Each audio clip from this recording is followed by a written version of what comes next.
Bonjour à tous, aujourd'hui c'est Béatrice qui est derrière la caméra, Béatrice qui dans quelques instants va s'asseoir ici. C'est le panneau de contrôle des caméras du studio de Connaissez-vous, c'est d'ici qu'on fait le cadre des images que vous allez voir pendant 1 heure maintenant. Parmi les artistes aujourd'hui, il y aura d'abord un auteur de bande dessinée qui nous racontera l'ambiance dans une teinturerie d'autrefois. Ce sera aussi l'occasion de réfléchir à nos rapports à la chance et au hasard. On recevra une trompettiste de jazz et on terminera avec un écrivain alpiniste qui nous racontera son ascension du plus haut sommet de l'Amérique latine. En fin d'émission, un micro ouvert, c'est Eyoka qui viendra nous interpréter un titre en live. C'est Connaissez-vous et on est parti.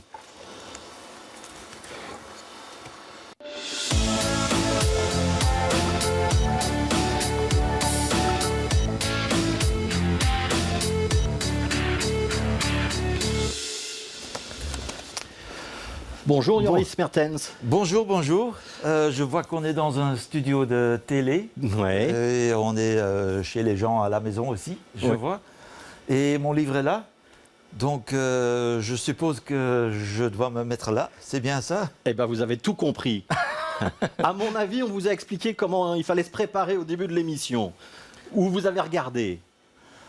Où j'ai regardé? Oui, les émissions précédentes. Ah, ça, je n'ai pas très bien compris, puisqu'il faut d'abord que je dise que je suis flamand et je sais parler français pendant 13 minutes et 45 secondes, donc il faut un peu faire attention parce que après ça commence à flancher en crescendo. Alors, vous pouvez encore recommencer la question, s'il vous plaît? Non, mais donc on va essayer de rester sous les 13 minutes 45, on va lancer le chronomètre. Et je me disais que vous aviez un petit peu préparé votre entrée et que vous étiez dit « Ah, je dois regarder où je dois m'asseoir et je dois me préparer un petit peu à ça ». Est-ce qu'elle vous stresse, cette émission, ou le fait de donner une interview en français? Tout à fait. Non, c'est-à-dire... j'ai toujours le sentiment en français de devoir faire un examen à l'école. Oui, on est jeté devant les loups ici chez vous, donc je fais mon mieux et je vais essayer de ne pas gâcher votre émission. Mais je suis sûr que ce ne sera pas le cas. Joris Mertens, on va essayer de vous présenter. Si je dis que vous êtes auteur de bande dessinée, ce n'est pas tout à fait vrai. Si je dis que vous êtes auteur de romans graphiques, ce n'est pas tout à fait vrai. Si je dis que vous êtes un graphiste qui a beaucoup travaillé pour la publicité, pour la télévision, pour le cinéma, c'est un petit peu vrai aussi. Est-ce que vous pouvez nous donner la vérité ? La vérité, c'est que j'ai travaillé dans le cinéma pendant 30 ans. Et là, j'ai appris beaucoup. J'ai eu une formation graphique et après, j'ai commencé dans le cinéma. Alors là, j'ai appris beaucoup à faire des découpages et de raconter des choses à travers des images. Et aussi, surtout, de montrer beaucoup de choses en subjectif, de ne pas tout expliquer, mais aussi de montrer des choses, comme on dit parfois dans le cinéma, il ne faut pas expliquer, mais montrer, voilà. Ouais. Donc c'est un sens du scénario, un sens du récit en images. C'est différent de créer une bande dessinée que de travailler sur le cinéma, ou pour vous c'est le même travail? C'est un peu le même travail et à l'autre côté c'est tout différent. Parce que dans le cinéma, on travaille dans une équipe avec un budget qui n'est pas énorme, mais de toute façon, c'est beaucoup d'argent. Et dans la BD, on est son propre chef artistique. Et je dis parfois pour rire que je suis un réalisateur, comédien et directeur photo raté. Mais dans la BD, il n'y a pas de budget, il n'y a que le dessinateur. Parfois, il y a un scénariste et ça vous permet de faire n'importe quoi, faire des scènes énormes avec des centaines de gens. Et dès que c'est bon pour moi, c'est OK. Par contre, quand on travaille comme réalisateur, il y a beaucoup de gens qui vous posent des milliers de questions toute la journée. On vous pose des questions sur une scène qu'on va tourner dans 2 mois. Et il faut choisir la lampe qui va être à côté de comédien, il faut changer Enfin, il y a beaucoup de logistique qui va dedans, qui est beaucoup plus moins dans la BD. Ouais. Et c'est ça que j'aime bien. Par contre, dans la BD, on travaille dans une sorte de grotte. On est dans la solitude. On a aussi besoin de la solitude pour rentrer dans l'histoire que vous voulez raconter. Et parfois, ça peut être un peu dur, puisqu'on travaille sur quelque chose que tout le monde ne connaît pas encore. Et j'ai eu beaucoup d'occasions à me poser des questions. Mais qu'est-ce que je suis en train de faire? J'ai 50 ans, j'ai fait un BD, mais c'est un gâchis, ça ne va pas marcher. Et alors, maintenant, ça va un peu mieux, puisqu'il y a de plus en plus de retours sur ce que je suis en train de faire. J'ai sorti mon deuxième livre, Nettoyage à sec. Bah, on va regarder Nettoyage à sec. Prenez-le, il est à votre gauche sur la banquette, le livre. Juste à votre gauche sur la banquette. Oui. Voilà. Quand vous le regardez, vous vous dites quoi? Je me rappelle que j'ai posé pour la couverture moi-même. J'ai mis mon appareil photo sur l'escalier. Ouais, vous êtes un peu vieilli quand même sur la couverture. Hein. Oui, mais tout de même, le personnage François, c'est aussi moi. J'ai essayé de mettre beaucoup de sentiments de solitude, de ne pas être sur sa place. C'est des sentiments qu'il y a beaucoup de gens qui ont ces sentiments quelque part dans leur vie. Est-ce qu'on peut raconter l'histoire de Nettoyage à sec? Donc il y a un personnage central, effectivement, il s'appelle François, c'est celui qui est sur la couverture. Le métier de François, c'est quoi? Il est livreur pour une teinturerie. Oui, d'un pressing qu'on dit en France, un nettoyage à sec. Mais il pleut tout le temps dans l'histoire. Et ça, je trouvais un peu drôle. Et il perd aussi toujours son parapluie. C'est un peu le running gag dans l'histoire. Il fait des livraisons tout le temps, partout dans la ville. Ouais. Donc son métier, c'est de livrer le linge qui a été nettoyé par la blanchisserie qu'il emploie. C'est ça. Et il y a un rêve de François, c'est d'être un petit peu riche un jour. Oui, il joue sur la loto chaque semaine avec toujours les mêmes chiffres. Et il dépose son ticket de loto chaque semaine chez la buraliste qui s'appelle Marie-Yvonne, c'est ça. Je commence déjà à perdre les personnages. Ouais. Marie-Yvonne, il est peut-être amoureux d'elle, mais elle a aussi une petite fille qui est très choupinette.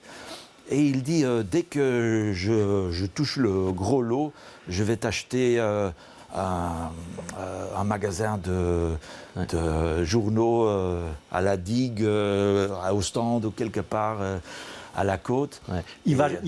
On ne va pas tout dire, on ne va pas raconter la fin de l'histoire, mais donc il y a cette recherche de la fortune, et puis la fortune va se présenter pas sous la forme d'un billet de loto, ça va être plutôt la forme d'un crime sur lequel François tombe.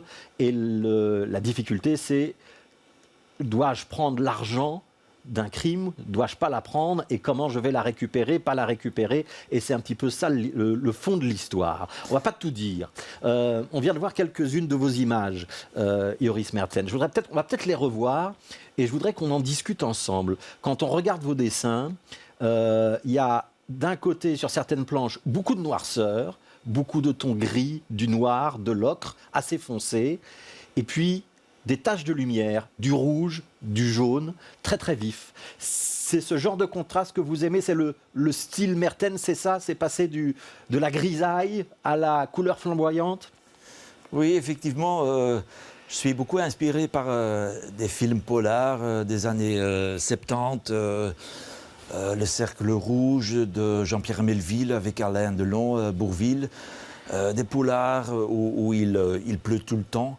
Mais il y a aussi beaucoup de lumière. Et j'aime bien le contraste avec la pluie. Et la pluie me permet aussi de mettre beaucoup de réflexion sur les pavés. Et ça m'aide beaucoup à peindre une ville qui est aussi un peu une personnage en soi. une grande personnage qui mange les gens. Ici et là, il y a des touches de couleur. Mais mon personnage, François, il est toujours dehors. Enfin, il rentre dans un café le matin, chaque matin. Ouais, on le voit dans une camionnette aussi, hein. Oui, oui, voilà, c'est ça. Mais je voudrais aussi montrer François, surtout les soirs, quand il a fini à travailler. On le retrouve dans la rue, dehors. Il y a beaucoup de couleurs agréables, des gens qui sont à l'intérieur, des couples, on mange. Mais lui, il est toujours dehors. Ouais, c'est la solitude de François. Voilà. Et c'est des sentiments universels. Je crois que beaucoup de gens connaissent d'être en dehors, d'être un peu mal compris, Ouais. C'est un se sentir personnage, seul. c'est l'exclusion un petit peu Voilà. que vous Oui. expliquez avec François. Tout à fait. Je voudrais qu'on parle de la ville. Vous êtes à BX1, la télévision régionale francophone de Bruxelles. Est-ce Oui. que c'est Bruxelles qu'on voit dans Nettoyage à sec? C'est une Bruxelles fantasmée. Je me suis un peu servi du patrimoine belge. Mais c'est très drôle puisque, comme vous, tous les Bruxellois, les Belges, mais surtout les Bruxellois, ils disent ah oui, on voit bien que c'est Bruxelles, une Bruxelles fantasmée. Un petit peu nostalgique aussi, parce que, allez, on reconnaît quand même assez clairement la place de Brouckère, on peut voir des hôtels qui nous font penser à de grands hôtels bruxellois, mais ça a 50 ans, ou 60 ans, ou 70 ans, c'est un petit retour en arrière, il y a un côté nostalgique. Oui, oui, je suis très nostalgique et romantique aussi, un peu mélancolique. Et j'ai voulu mettre tout dedans, mais en dessous de la surface, pas dans les dialogues. Les dialogues, il y a le récit. Et en dessous de ça, il y a les sentiments plus profonds, la solitude, la mélancolie, aussi dans les couleurs. Et surtout aussi des sentiments universels. Mais c'est très drôle, puisque en France, il y a beaucoup de Français qui disent « Mais oui, on voit bien que c'est Paris ». Ouais. Et ça, c'est très drôle. Et c'est vrai que je mets ici et là des touches de Paris, des toits haussmanniens dedans. Aussi sur la planche d'ouverture d'une page double. Ça c'est bien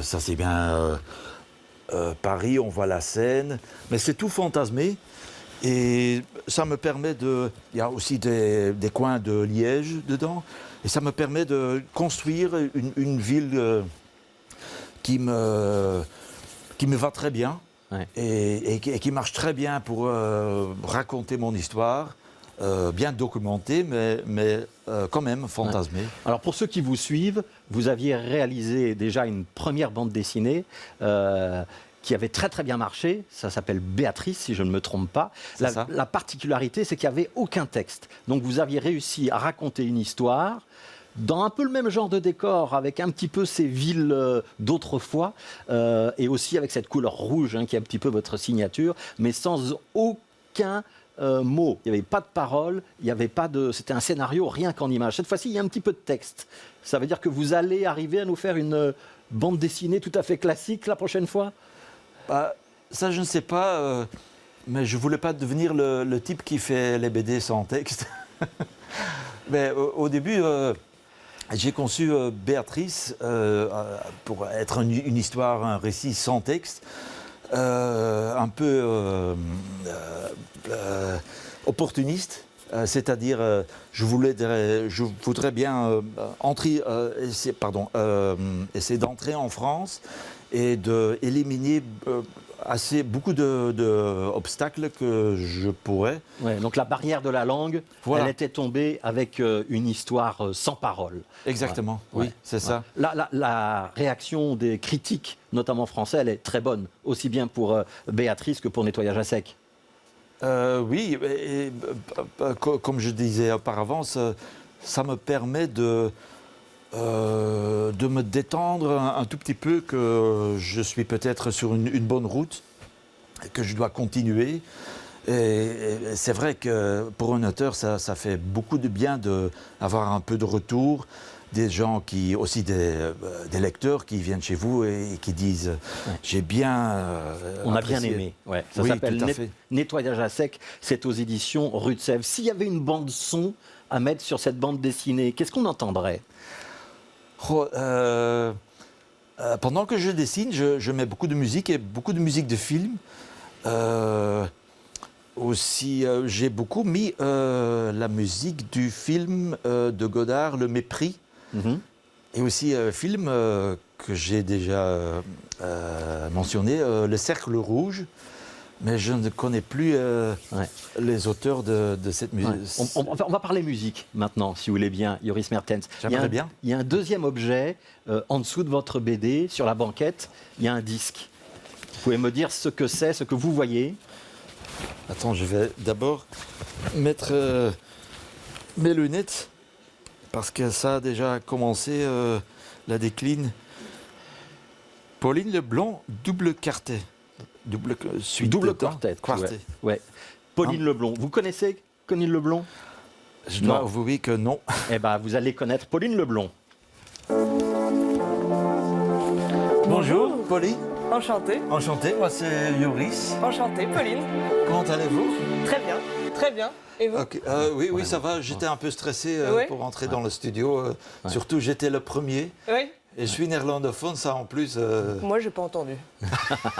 Pauline, vous êtes est-ce trop que vous pouvez gentil. vous mettre en face? En face là. En face de Joris, En comme ça face, ce sera là. plus facile pour L'autre vous en parler face. pour l'instant, Bah si oui. vous voulez bien. Est-ce que vous pouvez vous présenter? Oui, tout à fait, avec plaisir. Donc moi, je suis Pauline Leblanc, trompettiste de jazz, musicienne. Je suis aussi compositrice et arrangeuse, entre autres. Et donc voilà, j'ai un petit orchestre de jazz, un double quartet, avec lequel on a enregistré un CD il y a quelques années déjà. C'était il y a 2 ans déjà. Ouais, juste avant le Covid, en Voilà, fait. si je ne me trompe pas. On va parler de ce CD, on va parler de l'ensemble de vos productions musicales, parce que vous êtes dans plein de formations différentes, Pauline. Mais d'abord, peut-être ce que vous venez d'entendre de la bouche de Joris Mertens et les images de BD que vous avez vues. Vous vous dites que votre musique, ça pourrait aller dessus ou pas? C'est assez intéressant parce qu'en fait, moi on m'a souvent dit que ma musique, notamment celle du double quartet, était assez cinématographique. Et alors, du coup, ça me parle parce que du coup, moi, je vois vraiment aussi des paysages. Oui. Des paysages, voilà. Peut-être pas forcément tout le temps de la pluie, mais parce que là, j'ai vu beaucoup de pluie. Oui. Mais je vois beaucoup des paysages quand j'écris la musique et quand j'écoute cette musique-là. Et c'est souvent, quand on écoute les yeux fermés, cette musique-là, c'est souvent ce qu'on dit. Alors, Donc, on viendra au double quartet dans quelques minutes, Pauline, mais je voudrais qu'on commence par parler d'un duo que vous avez avec Cédric Raymond. Cédric Raymond, il est contrebassiste, il joue aussi de la guitare de temps en temps. Et vous serez avec lui le 7 juin au musée Charlier. Tout à fait. C'est organisé par les Lundis d'Hortense. On va regarder ce que ça donne, cette musique-là, en duo. Donc, Pauline Leblanc à la trompette et Cédric Raymond.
Voilà, petit extrait. Pauline Leblond, qu'est-ce qu'on vient d'entendre? Eh bien, on a écouté un morceau qui s'appelle Avarandado, qui est un morceau brésilien. Et c'est un morceau qu'on aime beaucoup jouer avec Cédric. Là, il est à la guitare et moi au cornet. Et probablement que nous le jouerons le 7 juin, mais cette fois à la trompette et à la contrebasse, voilà, pour changer un petit peu. Ouais, donc 7 juin au musée Charlier. Réaction de Joris Mertens quand vous entendez cette musique? J'adore. Enfin, je dis ça pas pour être poli, pas du tout. Mais c'est aussi ce genre de jazz que j'ai écouté. Et comme vous dites, je vois des images qui vont avec. Et Ouais. c'est très inspirant. Vraiment, ça me parle beaucoup. Oui. Et je vois aussi, dès que la musique commençait à jouer, que vous avez fermé vos yeux et de rentrer dedans. Tout à fait, ouais. Oui. Ouais. Et quand vous avez joué ça aussi pour vous préparer, vous voyez, vous laissez aller et parfois voir des images ou un peu se laisser entraîner par le... Alors des images, non, mais peut-être une atmosphère en tout cas.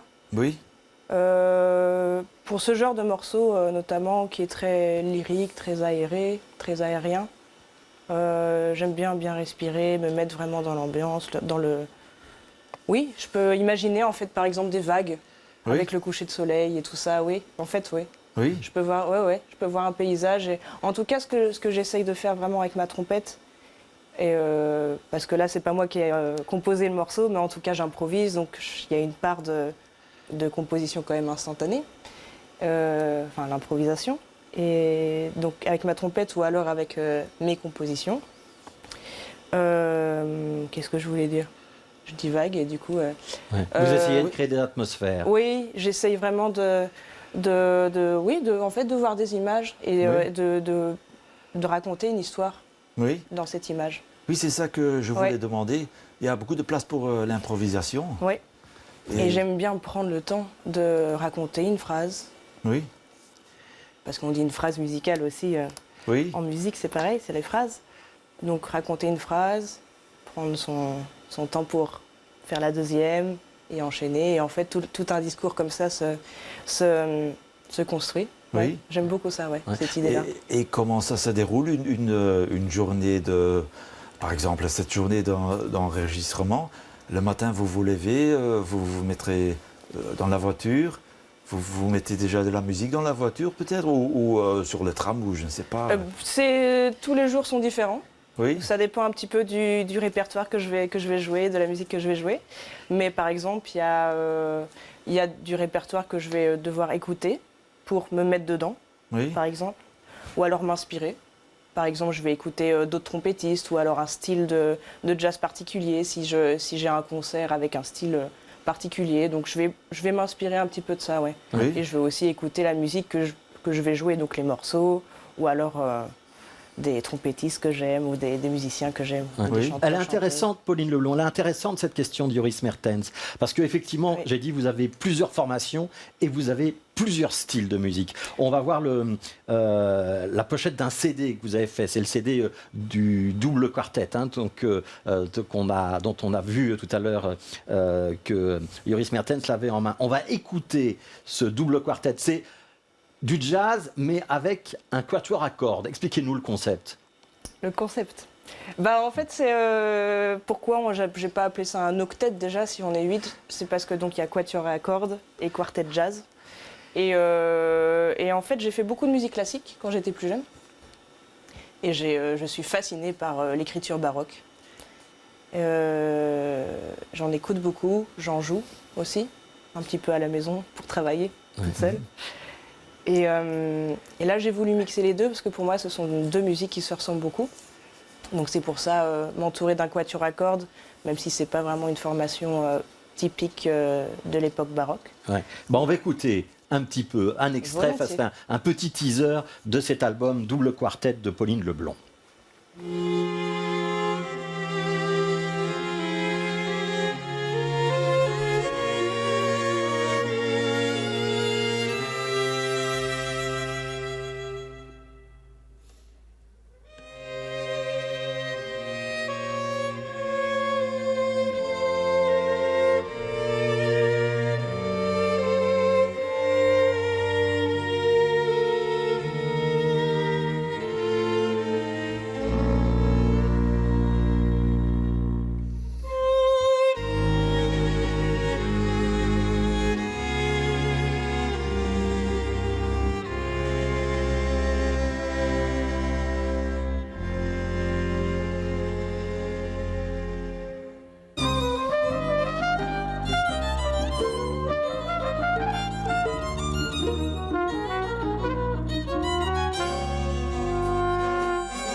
Joris Mertens, la musique baroque mélangée au jazz, vous attendiez à ça? Ça marche très bien, je trouve. Ah, merci, merci. Oui, comme je disais, pour me répéter, je vois des images aussi.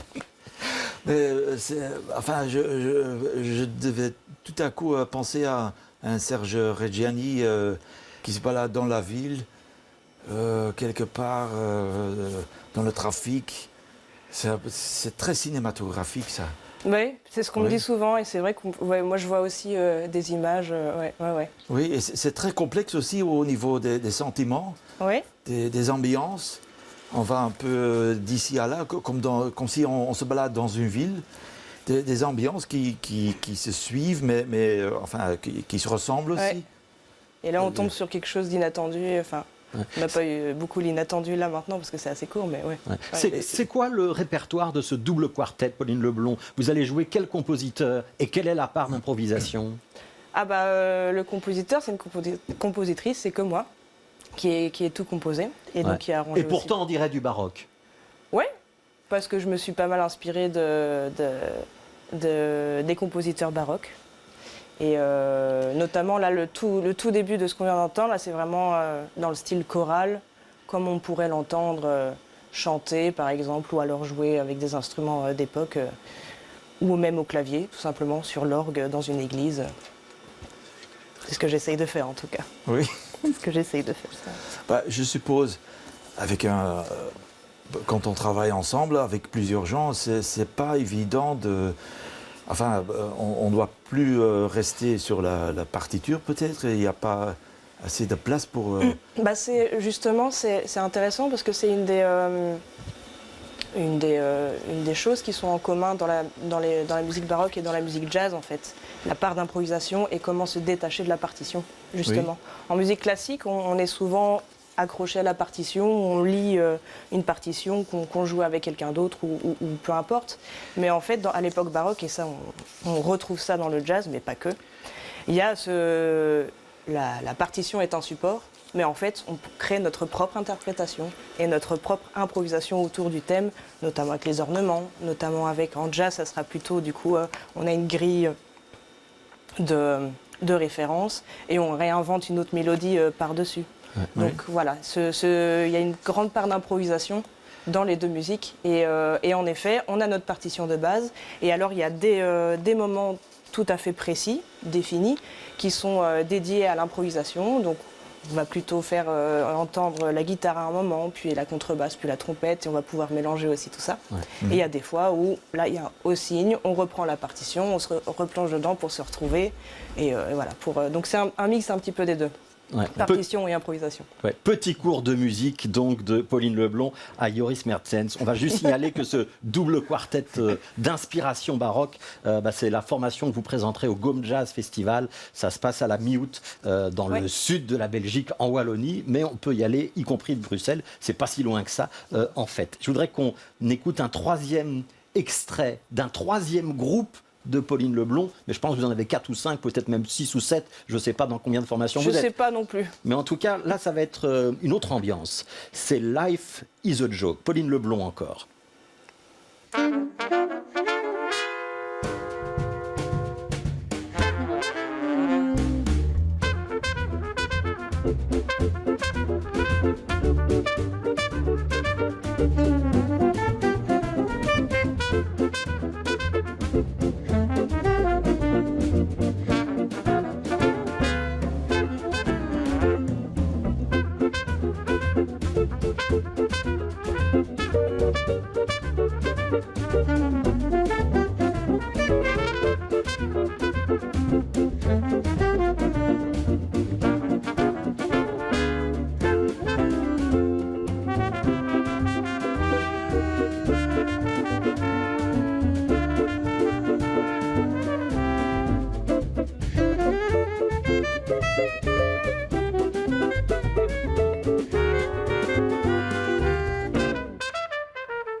Le groupe Life is a Joke. Vous la sentez, la nostalgie, Joris Mertens? Oui, tout à fait.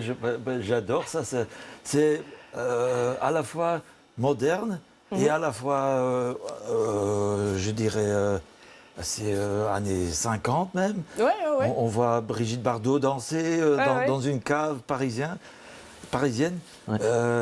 Mais j'aime bien, comment dire, c'est drôle, Il y a un côté festif, vous êtes d'accord avec ça? Tout à fait, oui. Pauline Leblond, Ouais. festif, Oui. jouissif. Oui, tout à fait. Et c'est pour ça d'ailleurs que le nom du groupe, Life's a Joke, avec ce groupe-là, bah oui, parce que finalement, la vie est difficile, mais aussi profitons de la vie, en fait, finalement. Et oui, il y a un côté très festif et très dansant, très rythmé. Là, il s'agit d'un choro qu'Antoine Lissoir, le saxophoniste, a composé.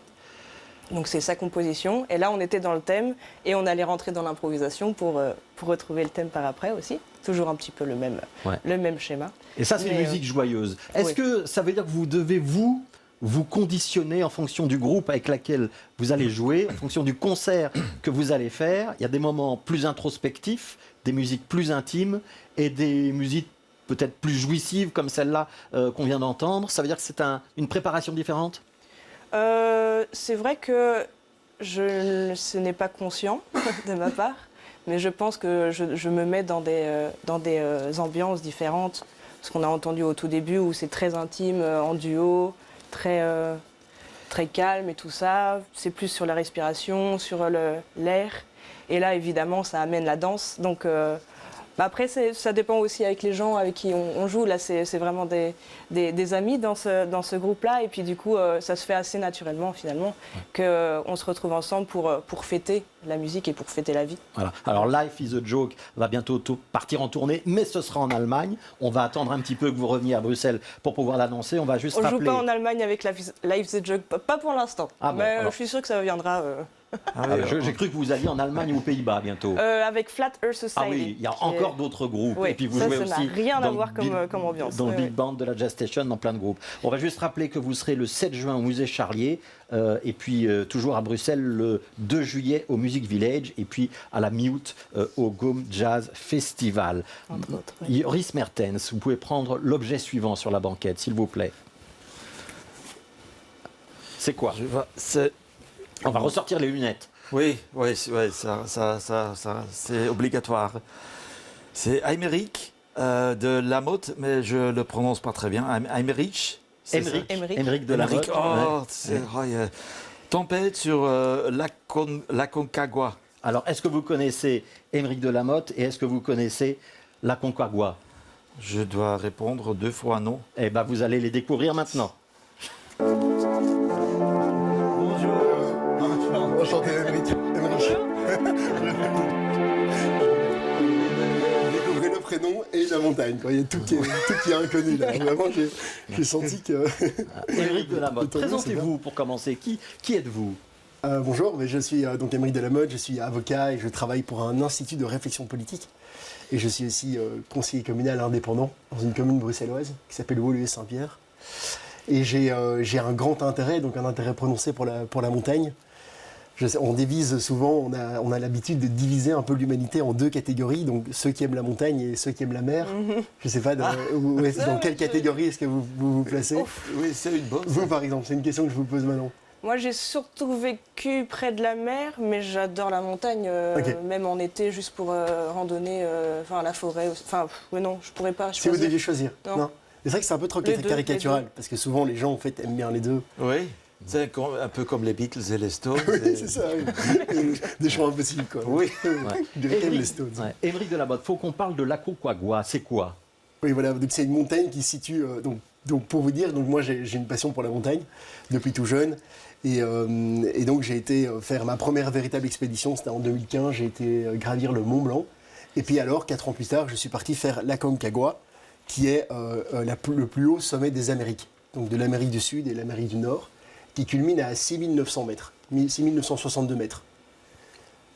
Et elle est donc située au milieu de l'Argentine, totalement à l'ouest, entre l'Argentine et le Chili, dans la cordillère des Andes. Vous voyez cette espèce de grande balafre qui traverse en fait tout le continent sud-américain. Oui. Et je suis parti donc 3 semaines avec deux de mes très bons amis. Et ça nous a mis 3 semaines, parce que ça pourrait être plus rapide, parce que finalement, on n'a pas beaucoup marché en termes de quantité. mais parce qu'en fait, plus vous montez en altitude, plus la pression atmosphérique diminue et la quantité d'oxygène liée à la pression atmosphérique qui diminue progressivement plus vous montez. Et donc vous devez en fait monter par paliers pour vous acclimater à l'altitude. Ah oui. Et c'est pour ça que ça a pris 3 semaines et donc on est monté progressivement. Et c'était pas facile du tout, hein. Les conditions en fait sont très très arides. C'est une des raisons pour lesquelles j'aime aussi la montagne, parce que la nature en fait est très sauvage et vous avez vraiment une impression en fait de déconnexion et donc de reconnexion à un environnement naturel qui est très très pur. Et moi j'ai personnellement beaucoup aimé la Cordillère des Andes parce que la journée il y a un soleil qui tape très fort et qui est très dur. Et donc les conditions sont compliquées, mais c'est des conditions en fait que je trouve agréables quelque part. Ouais. Et vous avez décidé de raconter tout ça dans un livre. Pourquoi est-ce que c'était important de l'écrire ? J'ai toujours aimé écrire. J'ai écrit donc dans le cadre de mon métier en tant qu'avocat, j'écris des conclusions. Et j'écris aussi des articles politiques et des notes politiques plus générales. Mais je ne m'étais jamais en fait concentré sur un projet d'écriture un peu plus substantiel. Et j'aime la littérature, je lis depuis très longtemps. La littérature française, américaine, russe. Vous avez votre livre entre les mains. Oui. Ouais. Vous pouvez l'ouvrir à la page 32, s'il vous plaît. Oui, bien sûr. Ah, mais vous avez mis en plus voilà. je vois que vous avez... Et vous allez lire le petit paragraphe que j'ai entouré. Voilà. Alors, pour un premier exercice d'écriture, j'étais quelque peu rassuré que la formule fût celle du récit, qui me semblait plus accessible que celle du roman. Dans un récit, les expériences de l'auteur sont la matière qui fournit l'intrigue. Celui-ci n'a pas à extraire des personnages et des trames de son imagination. La vue calibre le récit qui s'écrit au gré des pas. Ben oui, mais tout à fait. Ben ça explique, j'explique moi-même une de mes, ce qui justifie finalement mon approche. C'est que je cherchais en fait une expression littéraire et c'est très compliqué de se lancer. Pourquoi pas ? Un jour, j'aimerais pourquoi pas écrire un roman, mais il faut plus de temps, il faut beaucoup d'imagination. Et cette expression littéraire du récit de voyage me permettait d'allier ma passion pour la montagne et ma passion pour l'écriture. Et donc, quand je suis parti faire cette ascension, je me suis dit, profites-en pour écrire, quoi. Et donc vous racontez ce voyage. Ça, on vous suit quasiment depuis le départ à l'aéroport jusqu'au retour à l'aéroport de Bruxelles. Joris Mertens, vous êtes dans 2 démarches très différentes, hein, puisque Aymeric de la Motte, c'est un récit à la première personne, ce sont des choses vues, endurées, hein, puisqu'on parlera un petit peu de la souffrance après. Vous, par contre, vous devez être dans la fiction. Donc, est-ce que vous pouvez voir des parallèles ou pas ? Oui, j'ai l'impression qu'on a tous un point en commun, c'est quand on fait ce qu'on a fait, on rentre dans un autre monde. Comme vous disiez aussi, quand on est là-haut avec la manque d'oxygène. Oui, on est dans un autre monde, on rentre un peu dans soi-même. Et ça pour moi aussi, ça m'a permis de toucher tout ce que j'ai à l'intérieur, et comme vous aussi, je crois. Et aussi pour écrire votre livre, je trouve ça incroyable que vous êtes sportif, et beau sportif, et en plus écrivain. Ça j'adore, c'est vraiment, et c'est un livre pas très épais, et c'est très, comment on dit, toegankelijk. Oui, abordable, accessible. Voilà, c'est ça. Tout à fait. Oui. Mais oui, mais c'est ça en fait, c'est que moi, ce qui me différencie de vous, c'est justement ce qui m'impressionne chez vous, c'est l'aspect artistique et l'aspect imaginatif. Vous, dans votre scénario, tout était inventé, et puis j'ai vu votre très beau, j'ai été impressionné par vos dessins. Comme vous dites, il y a quelque chose de fantasmé. Donc il y a quelque chose qui sort du réel, qui vient de votre imagination. On est chacun dans notre monde, mais moi ce qui m'aide, et c'est ce que je dis dans ce petit passage-là, c'est que je n'ai rien à inventer, quoi. J'ai vécu, en fait tous les jours je prenais 2 à 3 heures de notes, parce que ce que je devais faire, ma seule mission, c'était finalement de rendre compte le plus fidèlement possible de ce que je voyais, de ce qui est allé en face de moi. Et c'est pour ça que c'est un récit, ce n'est pas un roman, ce n'est pas une œuvre de fiction. C'est une œuvre qui essaye de décrire le réel avec de plus d'exactitude possible. Et un auteur qui m'a beaucoup influencé, c'est Flaubert. Il disait, il faut voir et bien faire voir. Bien voir et bien faire voir. Et donc, moi, en fait, mon approche et mon attitude étaient doubles. La première, c'était d'observer avec beaucoup d'acuité. Et la seconde, c'était d'être le plus précis possible pour que vous, quand vous le lisiez, vous vous dites oh là, j'ai l'impression vraiment d'être transporté en Amérique latine. Quoi. Oui. Ouais. Éric Delamotte, c'est assez intéressant ce que vous dites, parce que quand on lit votre ouvrage, il y a beaucoup de références littéraires. Hein. Vous venez de parler de Flaubert, vous parlez de Baudelaire, il y a même des extraits de poèmes, vous parlez de Nietzsche, vous parlez de Rousseau, vous parlez de philosophie. Et puis la page d'après ou la page d'avant, on va se retrouver avec la liste du matériel qu'il fallait emmener, la marque des tentes, combien de blousons il faut mettre, la température, pourquoi est-ce qu'il faut avoir tel type de semelle avec crampons ou pas. Ça vous amuse de passer de l'un à l'autre ? Oui, bah oui, je trouve ça pertinent et je trouve que ça donne du relief. J'aime bien, en fait, je fonctionne un peu par induction, donc quand je voyage, j'ai parfois des intuitions politiques ou philosophiques, je ne veux pas me payer de grands mots, mais des intuitions un peu plus intellectuelles. Et ça m'amuse d'essayer de les développer dans le cadre de mon récit, pour pas que ce soit simplement Yoris se réveille à 8h du matin, il mange sa tartine, et puis alors il fait très chaud, et ça va vite ennuyer les gens après 40-50 pages si je suis trop factuel. Je voulais pas être simplement factuel, en fait. J'avais envie aussi de faire réfléchir les gens, enfin de leur offrir en fait une matière un peu plus substantielle, un peu plus intellectuelle.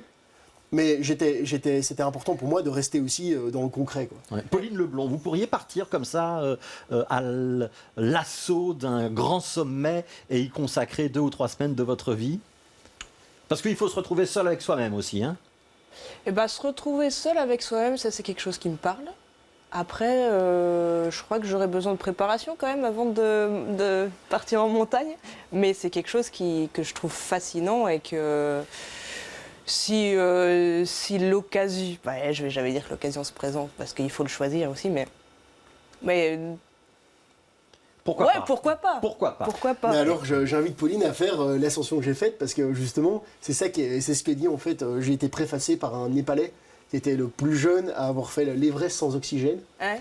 Tashi, et que j'ai rencontré sur place. Et c'est une des raisons pour lesquelles aussi je fais ce genre de voyage, parce qu'en fait je rencontrerai jamais des gens j'aurais jamais l'occasion dans mon quotidien normal de rencontrer ces gens-là. Ouais. Il y a beaucoup de monde quand même sur les pentes de la Raconga, parce que vous racontez beaucoup de rencontres. Reprenez le livre, s'il vous plaît, Éric Delamotte, page 112 cette fois-ci. Oui. Et alors vous allez nous lire le passage également que j'ai un petit 112. peu entouré. Nous commençâmes alors un raid infernal. Nous fîmes seulement une demi-heure de pause en 10 heures de marche. Ce qui était totalement irresponsable. Mais l'essentiel était de continuer. Nous progressions lentement en rang, tels des bêtes de somme à œillères qui labourent un champ. Notre corps se courbait vers l'avant, s'obstinant à ne pas relâcher le rythme. Mes yeux se focalisaient sur les pieds d'Harold, et les yeux d'Harold sur les pieds du guide. Ma respiration accaparait tout mon esprit. Voilà. Ça, c'est l'ascension finale. Ouais. Vous avez souffert. Hein. Et puis après, il faut redescendre. Ça va être compliqué aussi. On va juste dire que vous étiez 4 au début. Avec le guide, il n'y en a que 2 qui vont arriver au sommet. Et que donc, il y a quand même un vrai défi physique. Et qu'en plus, ça n'a failli jamais arriver jusqu'au sommet. Parce que le guide, il vous a fait une petite entourloupe. Puis vous a dit à un moment, oh là, vous n'êtes pas prêts les garçons, on ne peut pas aller jusqu'en haut. Ouais. Vous avez dû vous fâcher ? Oui, tout à fait. Mais en fait, donc, il y a cette dernière étape, on part à 2h du matin à 5500 mètres, et on doit aller jusqu'à 6962 mètres, donc on doit faire 1400 mètres. 1400 mètres de dénivelé d'une traite, sans pouvoir se reposer, sans pouvoir dormir. Vous inquiétez pas, on a fait quelques pauses.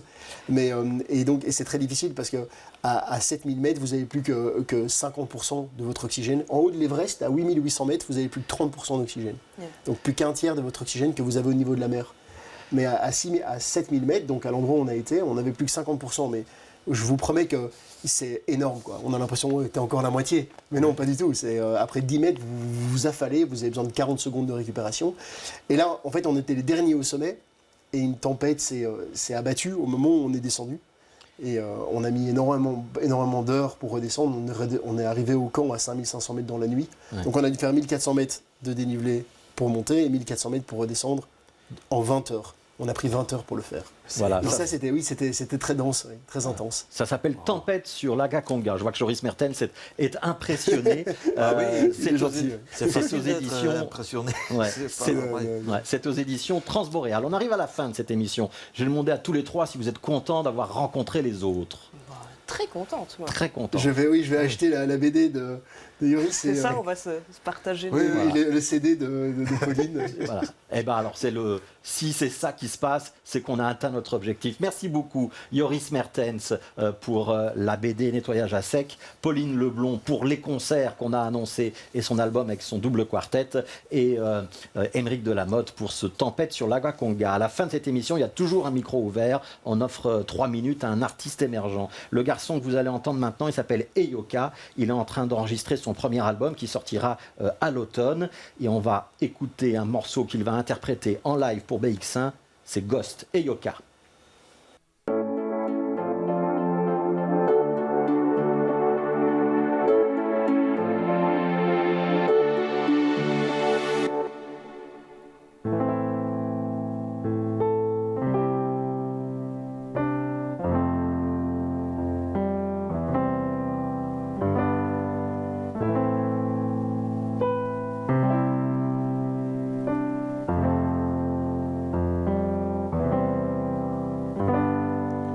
Yours and your eyes are shining so bright,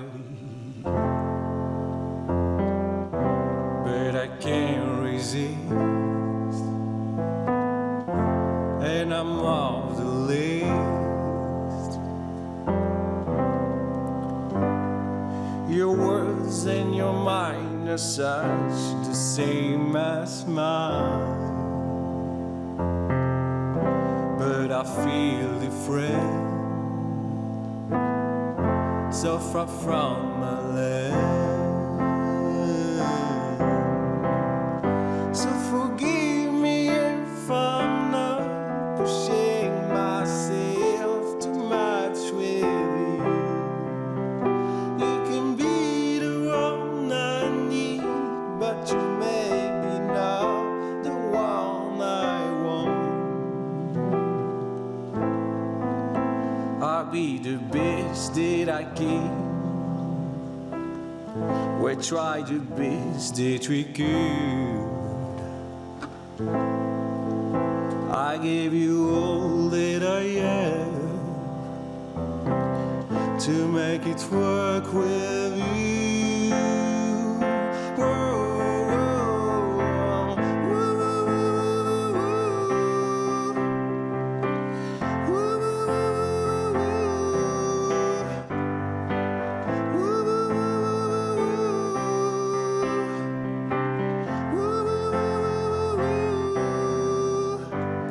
the ghost in your mind too strong for you, my dear.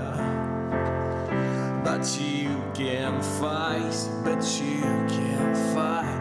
You can see the light, you can see the light. You seek the will to forget all the things you live with her. For something fresh, for something fresh, for something new. So forgive me if I'm not pushing myself. You can be the one I need.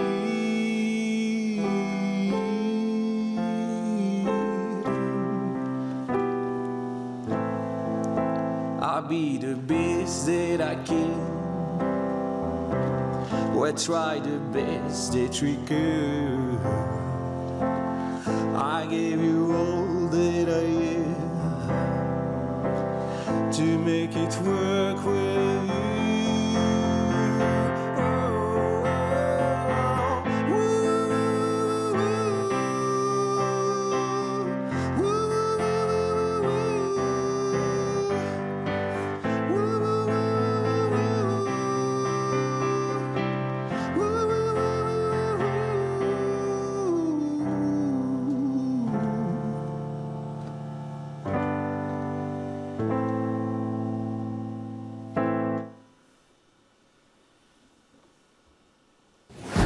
Ghost par Eyoka. Ghost, c'est l'un des 2 premiers morceaux d'Eyoka qui sont actuellement disponibles sur toutes les plateformes en téléchargement. Il prépare un album qui sortira à l'automne. Il a d'ailleurs lancé un crowdfunding pour cela. Vous aurez tous les détails sur sa page Facebook ou sur son profil Instagram. Eyoka Off. C'était Connaissez-vous. Merci d'avoir été avec nous et on se retrouve la semaine prochaine.